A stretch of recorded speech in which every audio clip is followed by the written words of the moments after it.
सैया तू नंबर के छुएला खाली कमर के। कुछ और छुआवे का मन करता का मैडम जी, तो जल्दी से 2 नंबर भातार के गाड़ में सलेंसर ढुकाव।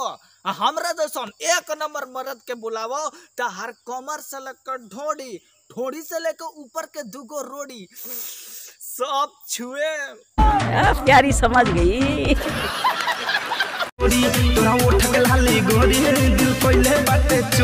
बेटा धनंजय अपन दिल के पिजड़ा में बंद करके रख, न तो कौनो दिन गलती से चोरी हो गइलू तो साले गाड़ के रास्ते प्राण फेंक के मर जाइब।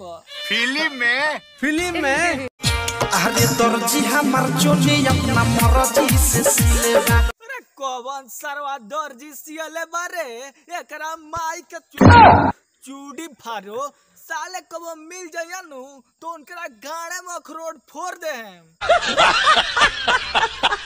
बस यार आज के लिए इतना ही। वीडियो अगर आप लोगों को पसंद आया हो तो प्लीज यार इस चैनल को सब्सक्राइब कर देना, वीडियो को लाइक जरूर से जरूर कर देना।